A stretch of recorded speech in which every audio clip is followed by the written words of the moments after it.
podcast. We are here. We are excited that you have joined us this Tuesday.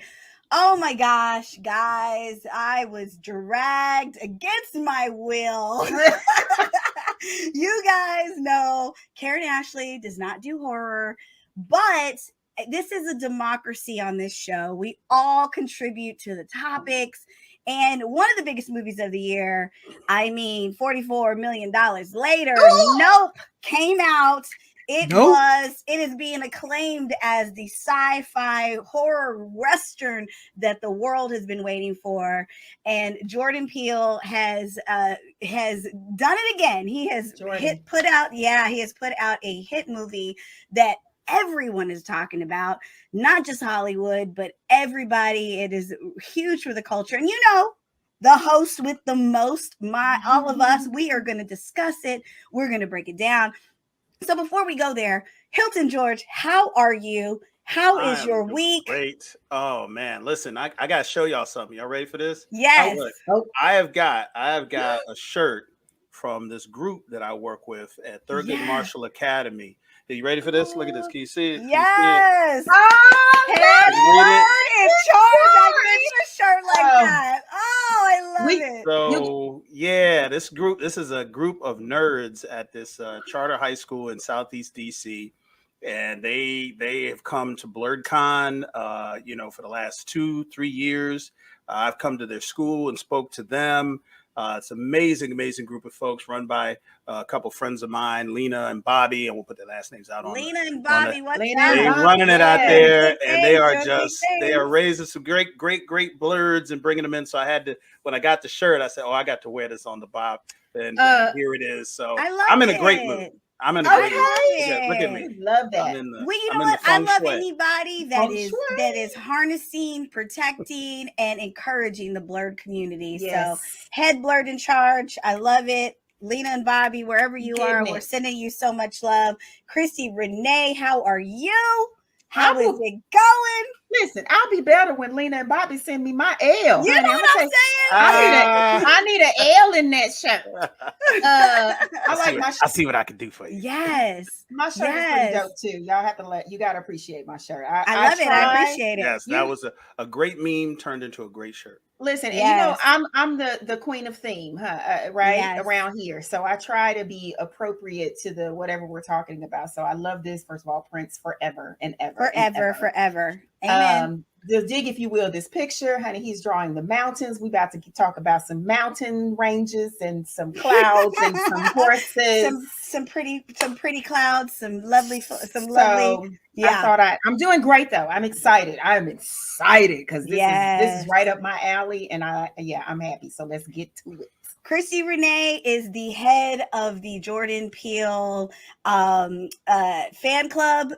She has already threatened to cut me. So if I end up cut BLERD bot followers, it's because she cut me.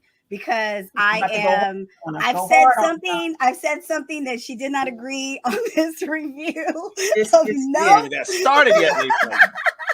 She already fine. Though, before we get into the depth of this movie, because this movie was deep. This movie had a lot of Easter eggs, I went and I did a lot of research before I went. I did even more research when I came out. But it has started a craze. One of the things that I don't think they expected was a vintage tee craze. A lot of the shirts that, Keke Palmer was wearing, a lot of the hoodie that, that they had on. It was just a lot of references. Jordan Peele is always going to be a multi-layered kind of brother. And everything means something. Even the tiniest of things have a deep hidden meaning. And it was a different movie because you guys know I love thrillers. I love sci-fi. I'm not big on horror. I don't like to be scared because I get freaked out, and the stupidest things make me have a nightmare, and I have enough problems sleeping, so I don't even go there.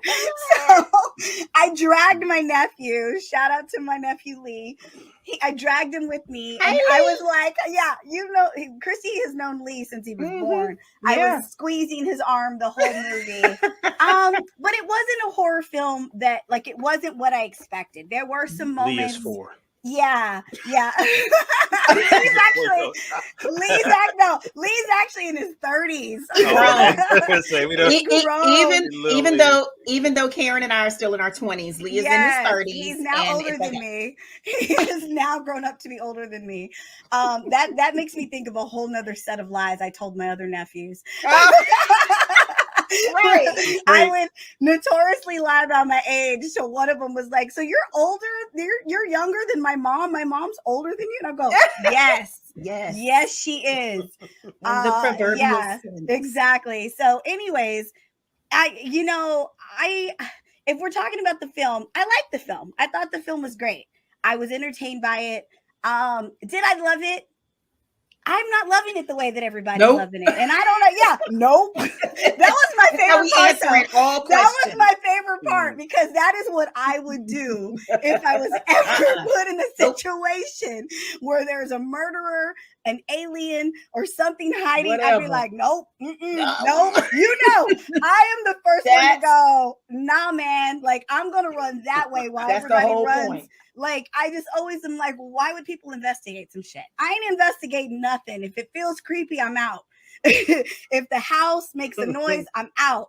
Like, that's why I don't stay in Airbnbs, because that is someone else's space that I ain't been able to investigate. I go in saging, honey. I got the yeah. So okay. So because I'm not, this was something out of my wheelhouse. I'm gonna let you guys talk first. So Hilton, we know what Christi feels. How did you feel about the movie? What is your overall feeling on Nope? I hit up a really good friend of mine, Zero Gravity. She's got a really great podcast that she started, and I've known her for a while, but she's a horror maven. And I hit her up first, and I said, Stanley Kubrick, 2001. And then she was like 100%. And I never had to have a follow-up conversation because I already knew she was great.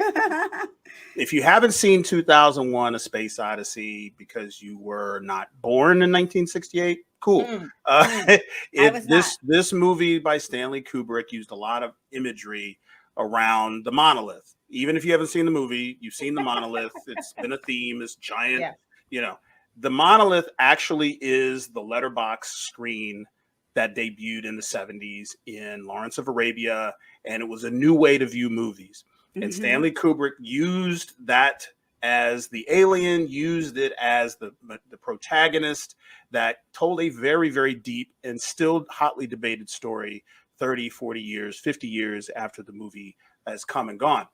This movie is doing exactly the same thing. There is so much to dig into. There's so much imagery. There's so much metaphor. There's so much subtlety to the story that's being told on the surface. Beneath the surface, there is art, there is theme, there is tropes, there is, just so much going on. And I've only seen it once, so I'm going to have to see it like 6 or 7 more times. Yeah, you got to see it multiple times. Really open up to everything that's going on. But assuming you, the viewer, and everybody here has seen it, you notice that once the UFO opens up, what do you see? You see the exact measurements of a cathode ray tube, the old school television, which was the window into the murder, where the monkey was killing the cast on the show. Part of that. That was also a part of the storyline and the exact measurements of the first film ever taken of a black man on a horse. Same dimensions. And you cannot be killed by this thing if you do not look at it. Right. See what I'm saying? We're seeing media. You can't be killed by it. Portrayed as the monster that if you ignore it or if you don't make eye contact with it, it won't kill you, even if it's right there behind you. Right. Yeah. So there was so much metaphor in this, and I was like, oh my God, he's doing a Black Stanley Kubrick. I got to watch this movie 75 more times. Because every little thing matters.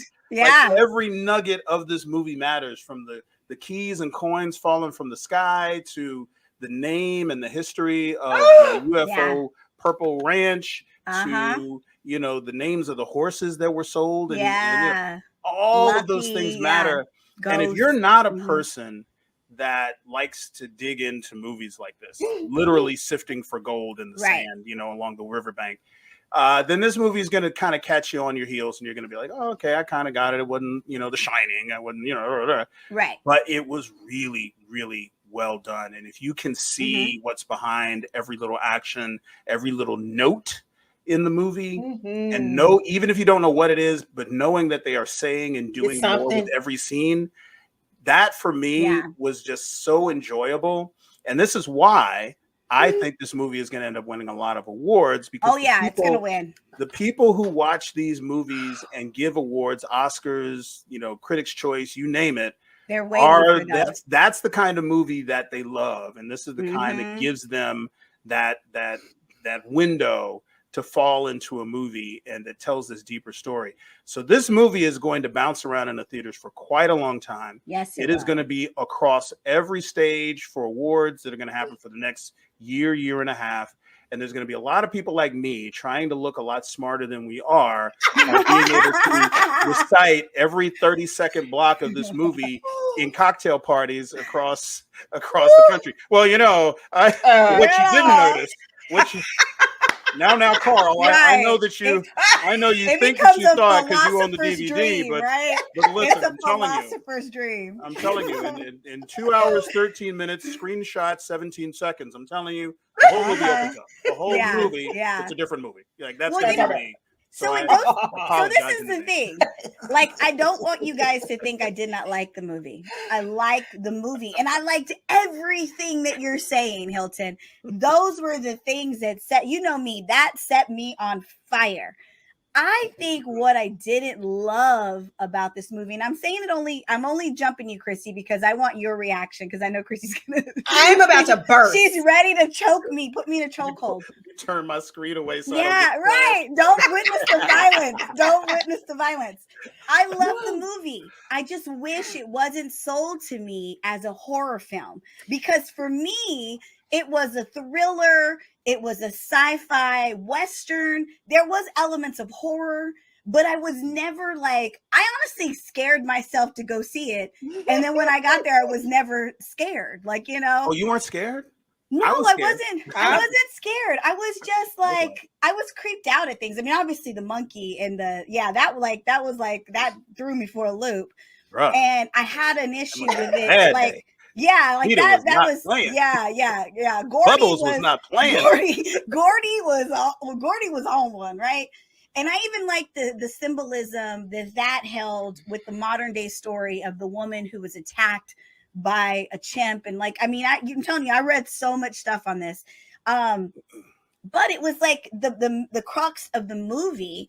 I was enthralled. I was into it. I love the history of the cowboys. I loved the stories that they were telling, how we've been left out of the history of movie making. I loved all of the things that you're saying. And I especially loved the fact that, it was like, media will kill you, but you cannot, if you don't look into it, if you can save yourself, but I guess I just didn't, I didn't feel this was a horror film. Like it wasn't horror for me. So I was I was kind of agree with that. Yeah, I was actually like, I went in with a whole nother mindset. And so then I'm sitting there mad confused.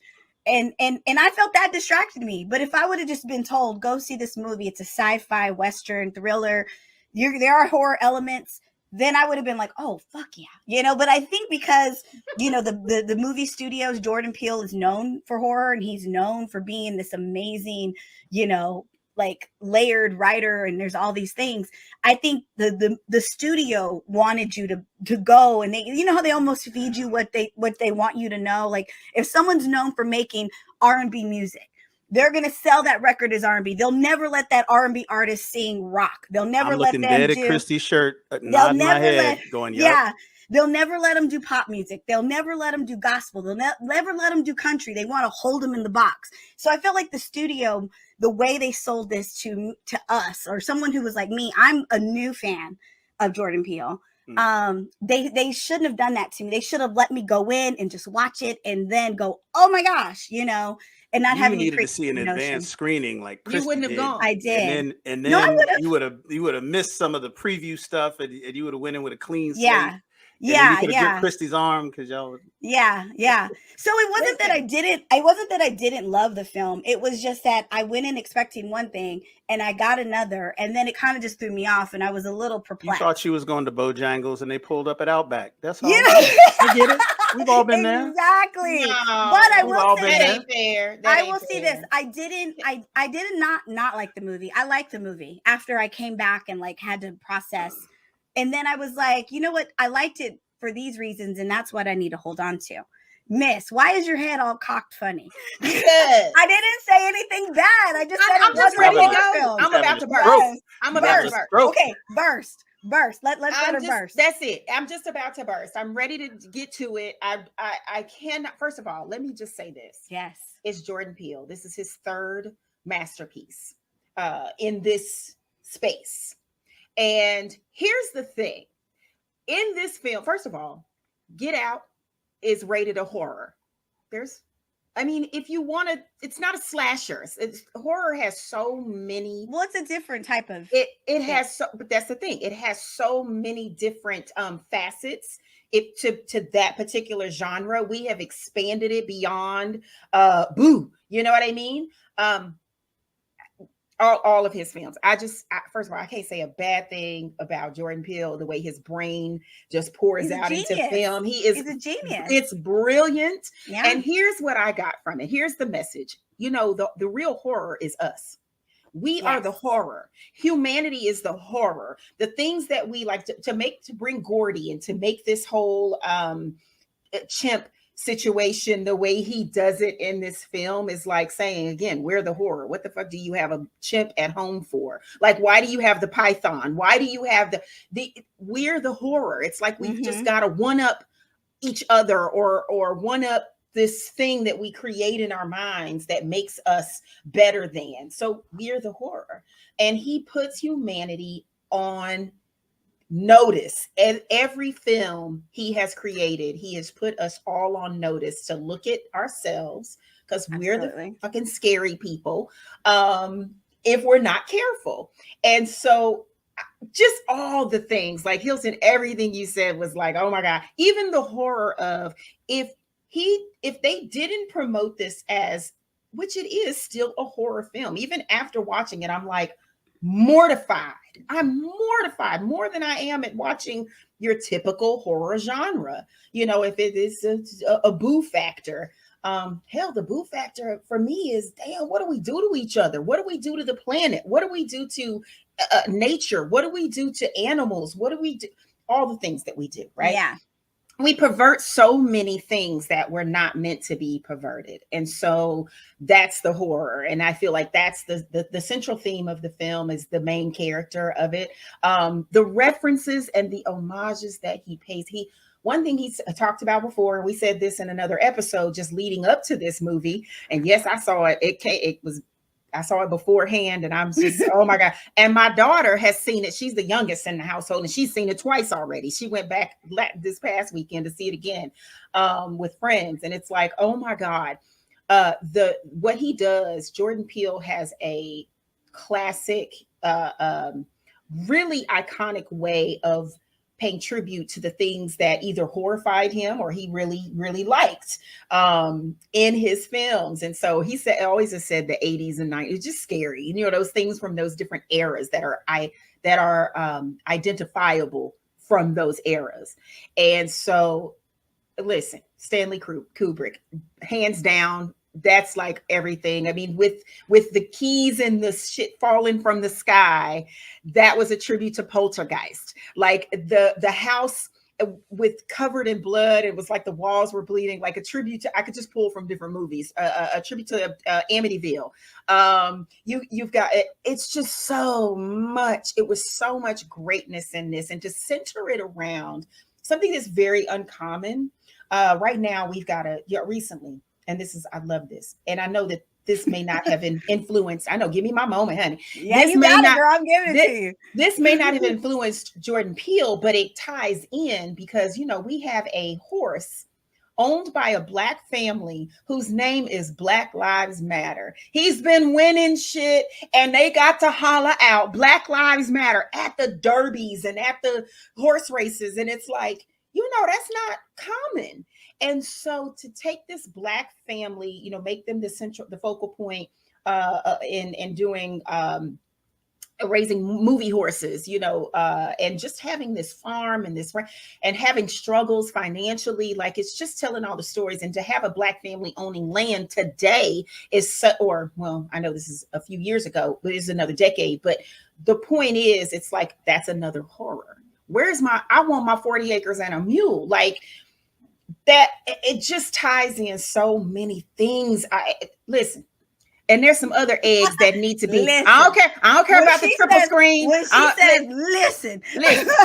Did y'all see the Hilton? Did you catch the scissors at the end? We had our us scissors. So he's even now being able to put things from his own films and carry them into, because I'm sorry, Jordan, I love you. You inspire me when I write. Two of my soundtracks, y'all know my soundtracks to when I write I love Michael Abels, and I love that Jordan brings him back film after film. Michael Abels, I follow him on Instagram. I love his work.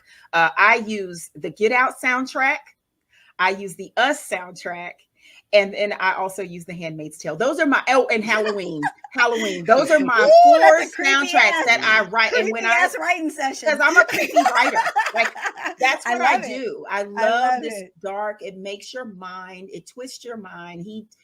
And that's why I feel like it's such a success, despite if you thought it is still a horror film, because it is horrific what we do. It's always about us. We're the scary people. We really are. People are scary. I agree with that, but that's the thing.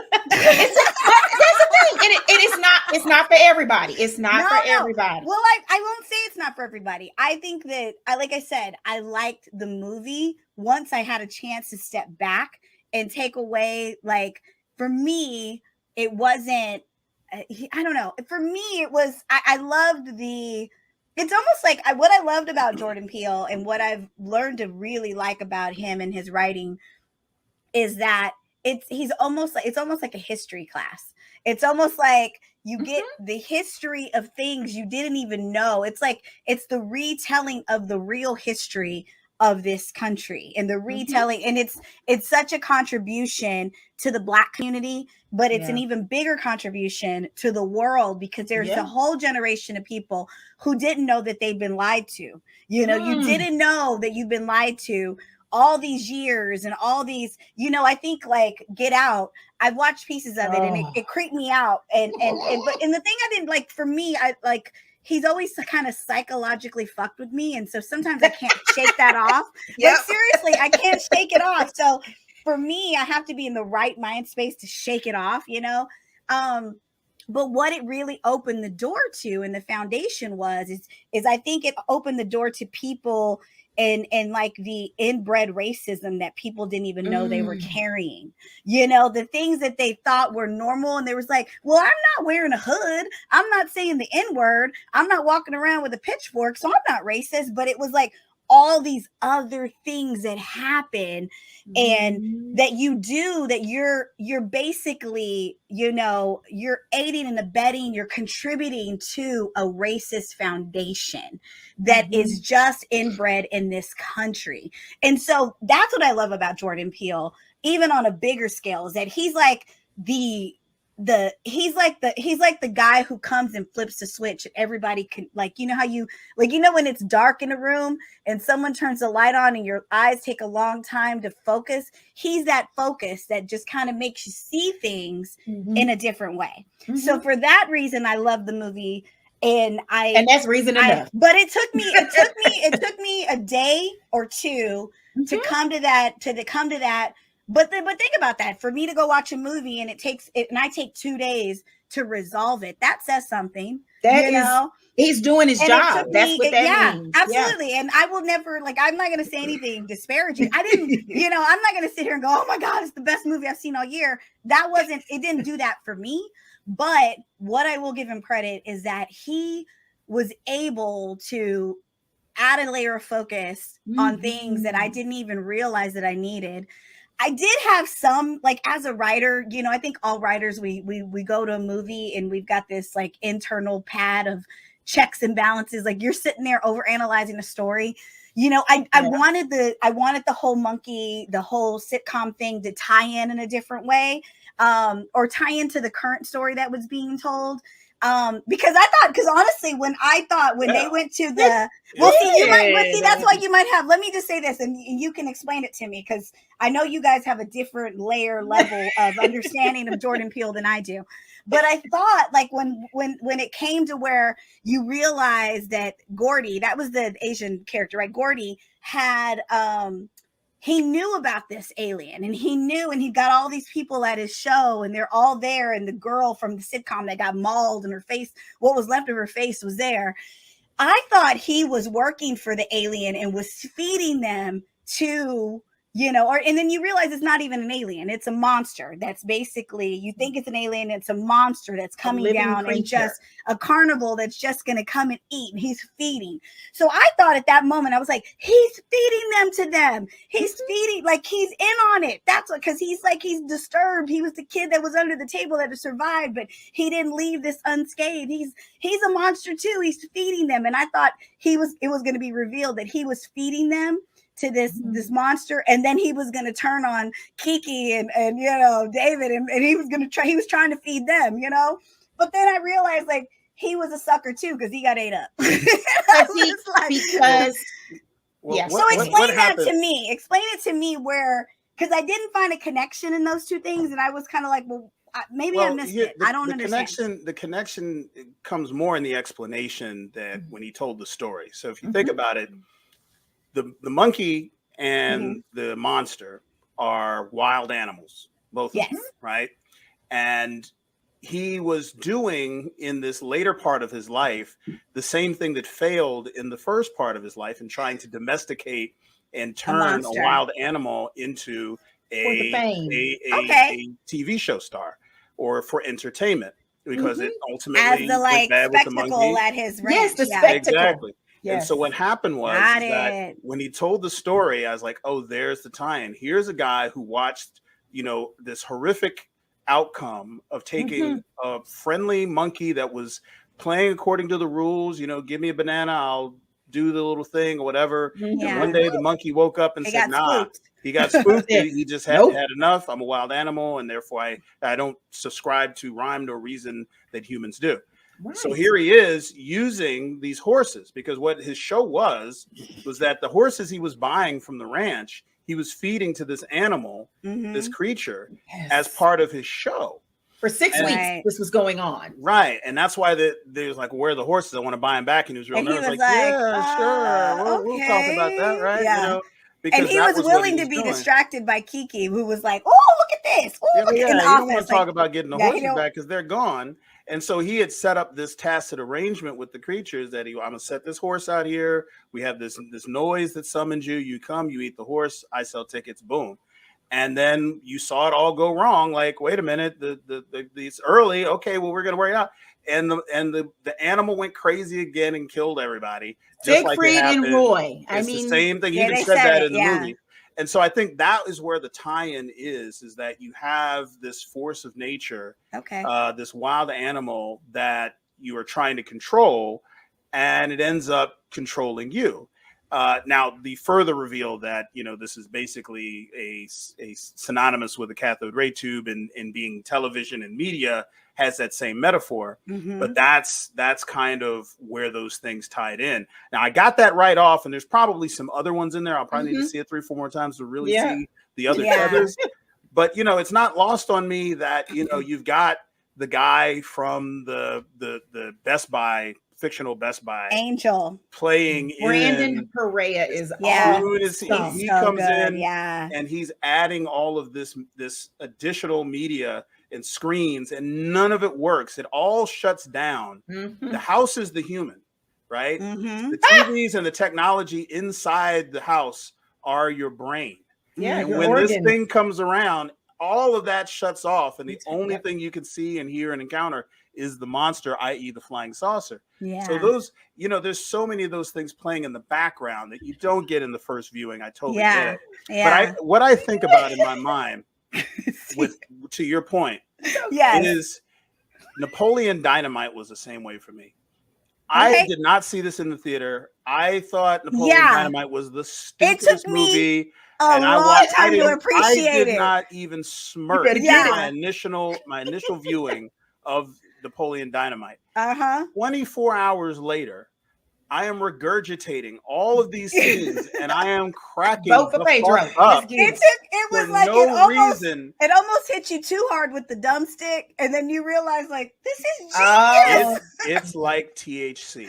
A lot of people, first time they smoke marijuana, don't get high. They like, what happened? Then they're like, this isn't anything. But the next time you go back, now that THC is in your system and your brain can recognize it, and then you smoke again, and then you get high, and you're like, wait, this is the exact same thing. And I didn't get high the first time, and I got high the second time. I think that we were going to see, with a lot of Jordan Peele's movie making, that is the effect that I often get. First time I see it, I see the surface stuff. And there are definitely horror elements, and the sounds that were in this movie. The score was off the chain. And the sound effects for the creature, the saucer, and then when it unfolds into this thing, and it's paper mache. And it's like this. It was quite beautiful. It was beautiful. But if I saw it, I'd lose my shit. I would look at it. Right. This is one of the things I didn't think about. I was like, it was too beautiful to be a horror monster, but the whole point. But the whole point was it wanted you to look at it because it was so beautiful. And that's all at once. And remember, but it took me 2 days to like reconcile that in my brain. And but you got to remember why it unfolded. The reason why it unfolded was the same approach, because we kept flashing back to the dad taming horses. It's like there's a certain way you break a horse. And once you break it, then you can do what you need to do. And the unfolding of the saucer was him breaking the horse, not looking at it, going off and following him. It was like doing more to get his attention. Right. Like, hold up. All right. Now I got to do something else to get you to look at me. And then all of a sudden he's, to a certain degree, is now in control of the creature. And the creature is like, it's all unfolded. And that is why the inflatable, doll ultimately popped and destroyed it. Because it was like totally exposed. Every part of it was out there in the open. And it was just so desperate to get its attention that it was like, there's something with eyes looking at me. I'm going to go and eat that. And then it, boom. So you see all of these things playing out. And it's like I said, it's just like THC. It's like you watch it. It's like there's the boo factor, there's the laugh factor, there's the dialogue and the script, which on the surface is great. But then you also recognize that undertone. I am confident that we will have another show about this movie because you're going to see it again. You're going to see it again, and it's going to win. It's going to win an Oscar. It might be a year from now, and we talk about it. And we're going to be like, you know what?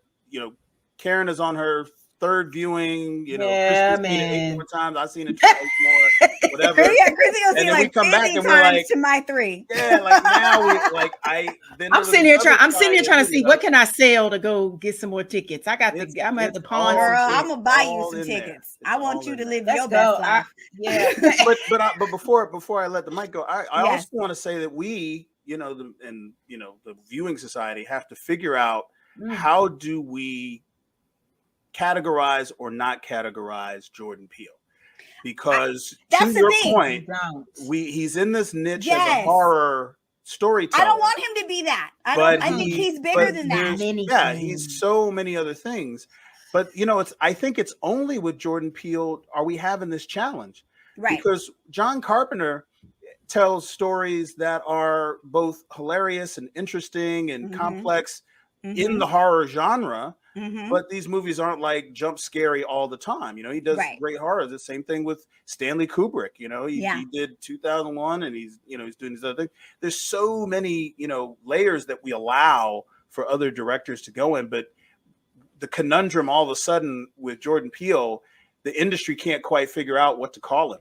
Right. And so we get this thing packaged as a full blown horror movie, which. It's a thriller and it's mystery and it's a horror. It should have been. I think it's multiple things.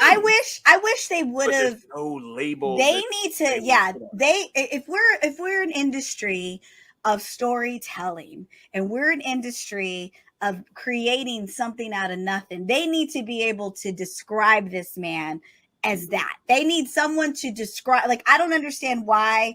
It's so funny. You come from a genre of creatives, but no one can be creative in describing someone who's multifaceted, and that would have been like, to me, it's like, I feel like Jordan Peele deserves everything he gets because he's so layered and he's so multifaceted, and he is such, his brain works in a different way. Like, I can honestly say I'm a writer, but my brain doesn't work on the he's on an alien plane, and that's a beautiful thing. And I think that if it would have been packaged to me that way, I would have been like, oh, give it to me. But I was sitting there like this half the movie, and nothing came for me. And I don't know that it just distracted me. I don't know if the Black audience is ready for that yet. I don't know that if it's not given to us as it was given, because the metaphor of the title and the way that the word in the title was used in the movie resonated with us the way it did. If it had not been a horror movie, does Nope resonate with a comedy? Does it resonate with a thriller? Right. Does it resonate with a mystery? I mean, so on one hand, I'm comfortable. I need people to become bigger. I need them to think bigger. I'm with you on that, but I agree. Absolutely. But I'm like, I don't know. Yeah, I don't know if we're there yet. I just don't think there's anything wrong. I don't think still there was anything wrong with calling this a horror. It is many things. I mean, it's going to be funny. You got freaking Keke Palmer. Can we please give her flowers? Well, she was my next topic, because obviously he had amazing cast in this movie. Yes. Daniel Kaluuya was amazing. All the people were amazing. Stephen, what is his name?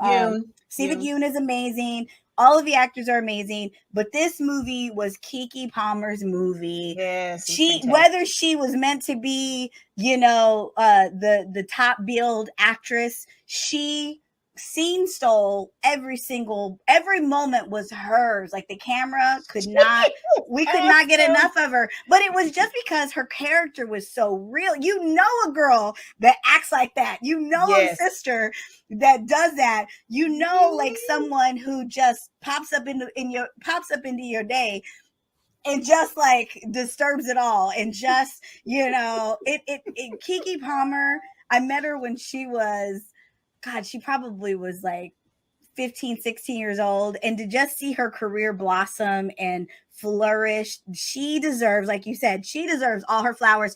And I'm so excited that Hollywood has finally, and it's hilarious, like the topics and the subjects that have come up this week. Of course, they're going to try to compare her to other actresses and blah, blah, blah.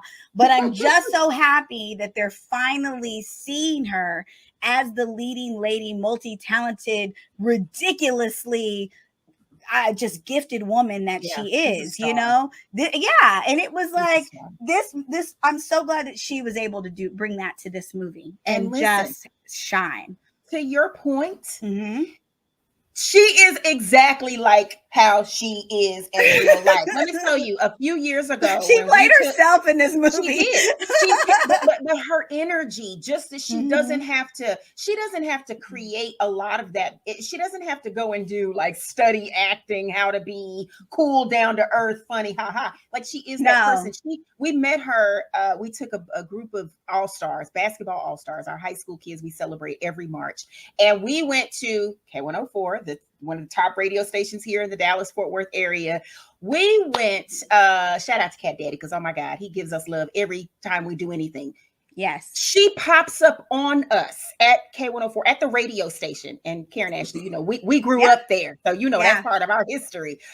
She pops up and turns their world upside down. Like, these guys are like, it's freaking Keke Palmer in the studio with us, just because. And when I tell you, I have footage to this day in my phone, just because she was so amazing. Her song had just come out, so she just had that Boss song come out, and she was promoting, and she was at different places, but she came by that night, which is odd because a lot of people pop in, in the morning, early morning show. She came by that night and turned it out, and she is that girl. Like, her energy is so amazing, and I'm just so grateful, because I know she had a spell where she was trying to like really get on, and she was doing it publicly. She was all these, sketches she was writing and doing and acting in herself. Well, she's a comedian. Like, a lot of people don't give her that credit, that she could honestly go to a stand-up. She could go to a comedy store or whatever. Right. And she could do a 20-30 minute set. Like, she honestly could do that. And that's where I said she's so like multi-talented, multifaceted. And a lot of actresses who come from, child actors who come from, Nickelodeon, and they were, they had to do comedy on a kids show. You kind of deliver the comedy and you have this comedic timing. You forget that people like this, if you have comedic timing, 99.9% you are going to deliver in a dramatic scene. Like, you can be comedy, drama. That's why some of the best comedians make for the best dramatic actors. But because Hollywood boxes you in, and you only get, like, she was only getting certain roles and certain stuff. I'm just so happy that Jordan Peele said, we got to get Kiki on this. And like, he even said in an interview I watched, because they were saying, did she audition for this? He goes, audition? There was no audition. Like, Kiki Palmer is not going to audition. Like, he goes, he didn't necessarily say he sat there and wrote the role and said, I was thinking of Kiki Palmer. But when they were looking at actresses, he was like, when we thought about her, it was like, oh my gosh, yeah, it was a no-brainer. Like, this is her. Like, this is who needs to play this part. And she can handle the dramatic elements. She can bring us the joke when we need it. And she can, add to the intensity of this, sci-fi drama / horror / yeah. So I'm so happy. I just was like, Kiki Palmer was everything in this movie for me. Like, it almost made, I was almost like Daniel Kaluuya, just like, he was totally the brother that would be the brother to a personality like Kiki Palmer. Because Kiki Palmer, her energy would swallow the energy in the room, so he's low energy. He wore him out, honey. He would just look at her, and just the looks between them was everything for me. It was automatic chemistry. God, outside of Kiki Palmer, who were some of your other breakout characters in this series? Hilton, did you have any? Well, I was going to say, Kiki Palmer had some moments that I think a lot of nerds are going to, if you haven't seen it already, references. Are going to love. Yeah. And one of those is the Akira bike slide. Now, if you don't know anything about Akira, there is an iconic scene where he is running, he's being chased by Tatsuo, and he cuts this hard, square on, sliding away from the camera, like, on this bike that is just so iconic. Yeah. And for her to do that slide, frame for frame, all the BLERDs jumped up out of the theater. Listen, I was in the theater not with BLERDs, and I was like, oh man, and everyone's like, what are you talking about? It's because it's this 1990s anime, and it's kind of dork. No, you're not at all. Nobody gets it. All right, cool, whatever. Such a BLERD. Michael Wincott. Oh, thank you. Yes. So Michael Wincott. You may not remember him because he made me want to take a sip. He plays this role, and his face is not like played out right on the screen from the beginning. We don't really get to see his face. Well, you know what I loved about that? Just to kind of jump in, it was almost like the voice was the character, and he was, and it was like Jordan Peele's genius. Put him in there, exactly. Yeah, you may remember him from The Crow, where he kind of had his breakout role. Where he was the main villain in that movie, and he's just got this gruff, pseudo. Just only crazy. God could have made that voice. Like, where did that come from? Really, where does that voice like Willem that Dafoe come from? It's mixed with, I don't know. It's just really 80 packs of cigarettes. I don't know what that is. Coffee, followed by a yodeling competition. Like that's what he walked in with, and he was the guy with the vision. Like, he was this guy that you brought in a horror movie. There's always like a medium. Or somebody who is the guru that can come and achieve the goal. of whatever the MacGuffin is in the movie. In the Poltergeist, it was a short lady. I can't remember her name, but she came in and mapped out the house, and this It's is like, what's run going to the on. light, Carolyn. Run to the light, Carolyn. And she had a weird voice too. Yeah, she had a weird voice too. She was this big. And once he gets engaged and on screen, you can see like just him being the one kind of driving the movie. Yeah. And he gives himself over again with the metaphors. He's supposed to be like a Stanley Kubrick. He is a cinematographical genius, in this storyline world. And when he witnesses the creature, he's like, I have to get the shot. I will die for this shot. And he goes out there with a camera that he created, and he gives himself to the creature, and he's filming all the way up into its mouth and everything. And what happens is that this is a scene where people who have been unwillingly dragged into their death by what is the metaphor for media, this man gave himself willingly to media because he knew it was the only opportunity, it was the best opportunity, and he was the only person who would appreciate this way of dying in order to achieve this shot. And just watching him recognize what he was doing, and he had some recognition of what the creature was. And you could see it like, oh no, this deserves more. And he unhinged that camera and ran. Everyone's like, what the hell are you doing? And then he goes, I got it. And the fact that he sold that, the fact that he sold that was pivotal to the movie. If he had not sold that scene or sold his role, then the whole movie would have fallen flat, because everyone else is kind of like trying to figure out what's going on, and he was the only person who got it. He was the only person who understood. And even said, he goes, we don't deserve to see this. You know, like, we don't deserve miracles or you don't. This is he was sucked in, but it's almost like the whole, like you said, the whole metaphor of the movie of where it was so what is the word? It was so seductive. It was so like it just sucked you in. And then the angel character was like, he's saying weird shit, and he was like he's going crazy, I really enjoyed that angel character. Like I enjoyed the fries, because if you don't know, the store fries, it's basically the Best Buy looking store that they went to is a store, an iconic store here in LA. It was in Burbank, and they had several. A real store. Okay. Yeah, they had several. locations. We had them here in Texas. But unfortunately, just like during the pandemic, one day they just literally just one day they said, oh, Fry's is closing, and it closed the next day, and Fry's people were. Yeah, and it was but better. It was more warehouse style. It was better because it was like for the real person who's into technology, and if you needed a hard drive, you go to Best Buy, you're paying $200, you can get the same one for $50 at Fry's. So this is for them to go in the store, and it's totally like this store was the best, because it was like they said, outside the store there really is a spaceship that's crashed into the front of the store, and you walk around, and there's like they didn't know set dressing. I knew that was a fictional spot. No, this is a real store in Burbank, and it's no longer there, but it closed right after the filming of this, and it also closed. Like it was awful when this happened. Crazy. But you would walk in, and it was like part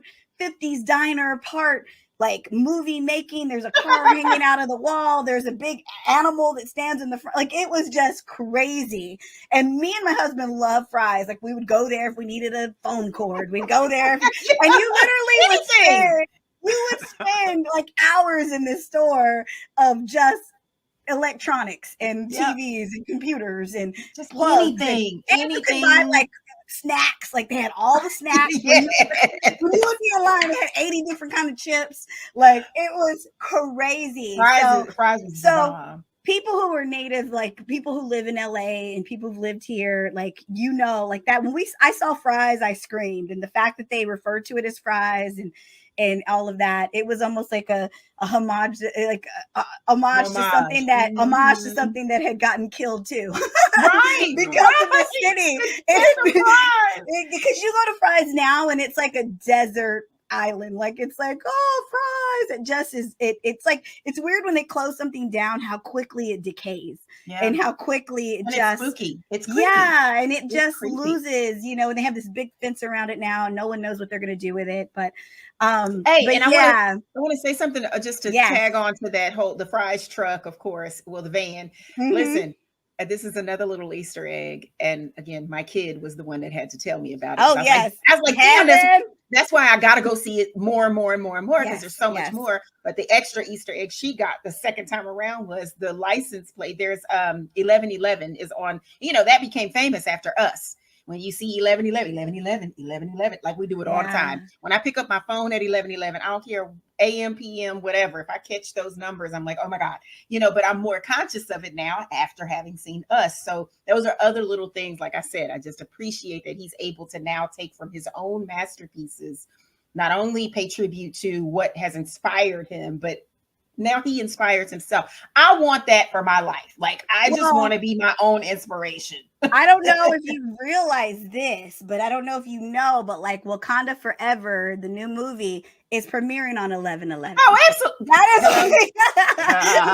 we cannot let that day go by. You can't hit Christy like that now. You can't just already like that.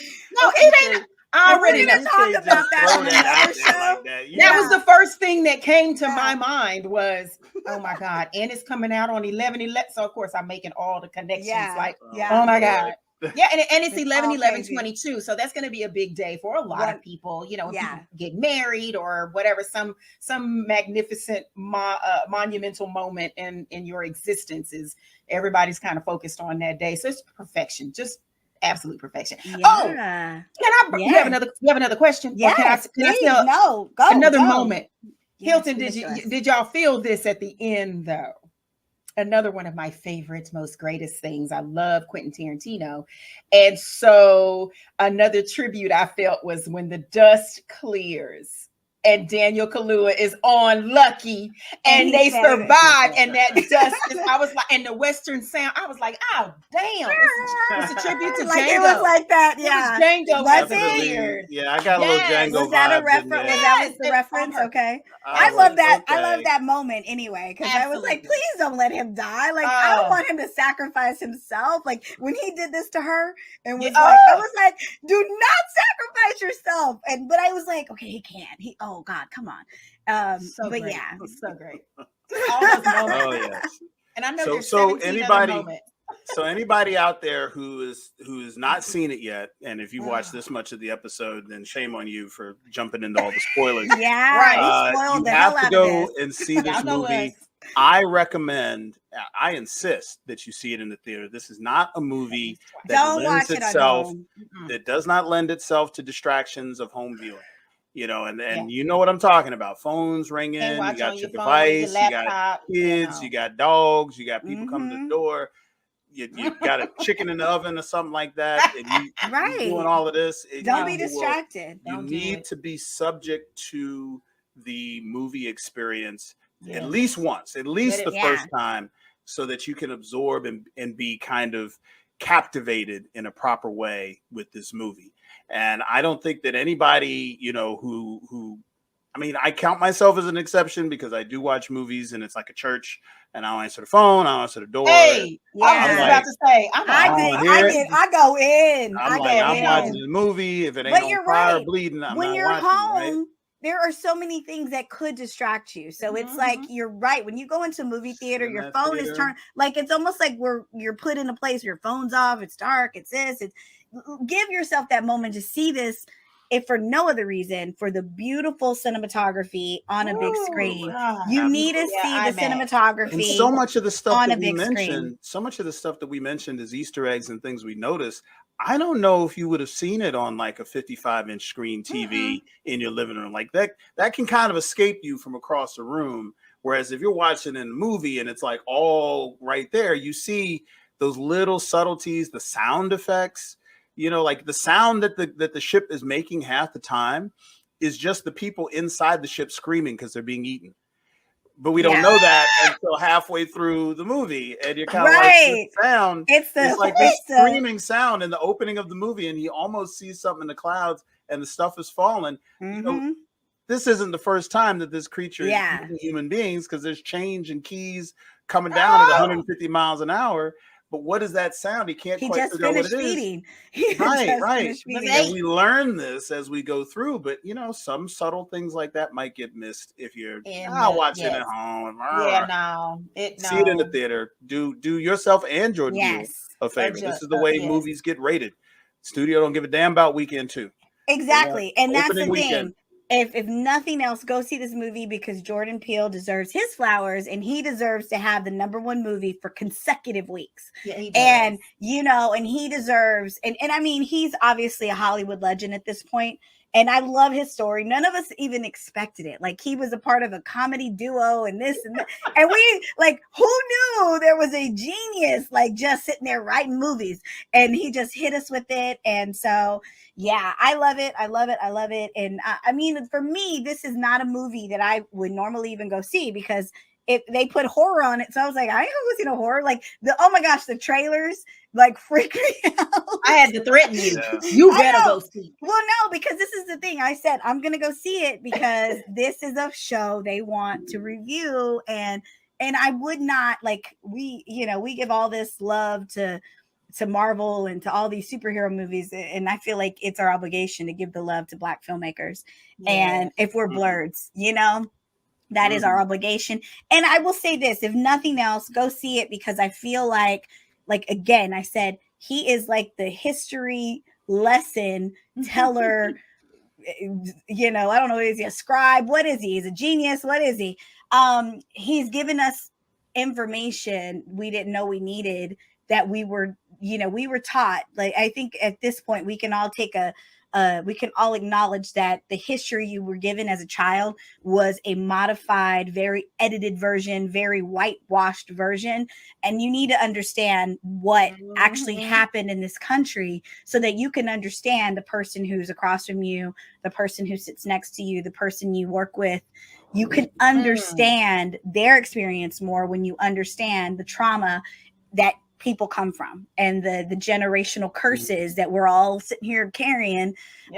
In order for us to get rid of it, you got to understand it. So go see movies as a masterclass. Yes, a masterclass. I would not be surprised at some point there's going to be some sort of film, like you know how you can go and take a course. There's going to be a course on Jordan Peele and his filmmaking and just storytelling.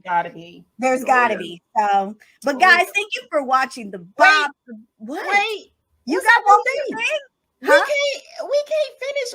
We gotta give it our bops. How many bops are we? Oh, yes. Okay, how many bops? I'm gonna go last. No, you go first. I'm gonna go last. I always go first. I'll go first. And only because I would do this if it were just any kind of rating system. Mm-hmm. I'm not done rating this movie. Oh yeah, this movie I need to see it again. Has got more to say to me and more to show me, and I have to go and I have to see it again and again and perhaps even again before I can absorb it in its totality. That layer, and give it a proper rating. For what I anticipate giving this movie, I think that from a movie viewing, single entertainment weekend perspective, this movie out of scale of 1 to 10 is a 9, maybe 9.5 for the general viewer. I think Black people are going to get more out of this movie than white people. I'm sorry, that's just the way that the culture is written into the film. So there's jokes that you're going to look across the theater and you're going to be like, and there's going to be somebody else is going to be like, why is he laughing, right? And that's fine. The inside jokes do give it an enhancement. However, on my second or third viewing, I might be like, you know what? This movie's got to be a 10. Because movies that are bigger than me are bigger than my rating system. So I can only go as high as I want. So right now it's a 9 working on a 10. I got to go find those other points. See, what do you give it? How many? I'm gonna bop it on my bias, but no, I really, again, I can't say enough about this, and I'm going to go beyond, because I have such an incredible, immeasurable respect and admiration for the likes of Jordan Peele and what he has done. I've followed him as Key and Peele. I have appreciated him in so many realms. And when he took over the Twilight Zone, like, I've loved it. So I was anticipating this for a while now. Before I even knew it was coming, I knew he was gearing up to get into all these outer spaces. And so I love it. I love it. I love it. I'm giving it an 11-11 bop. 11-11. Check the reference. Final. It gets all the bops. And that cast. Yeah. And again, his carefulness in choosing his cast. I just love him for so many reasons. Yeah. And that's part of it. And telling the history and the stories and just all of it. It wins. Yeah. It wins. Okay. I give Jordan Peele, obviously he's a 10. I give the cast a 10 bops. And the story for me, like, I'm with Hilton. I need to watch it a few more times. I feel like there are so many things. I went in with too many preconceived notions and I was too distracted with that. And I was waiting for certain things. So for me right now, it's about an 8 bop, but I need to watch it a couple more times and let it. I mean, it's kind of good though. I think Jordan Peele would be happy that people walk away and they're like, I need to see that like 3 more times because I don't know. I need to let this like sink into the membrane. Like that's membrane, a compliment. I think you're right. You're right. It was thought provoking, and I'm a thinker, so I need to go and like think. I need time to think.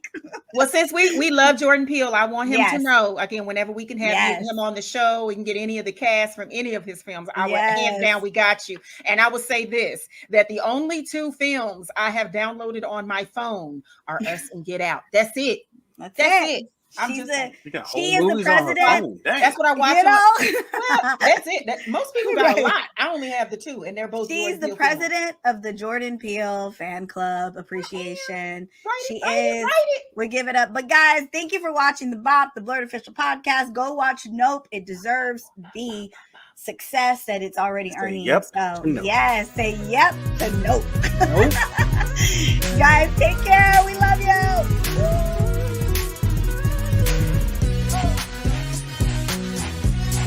Tune in every Tuesday for a new episode of the BOP, the BLERD official podcast.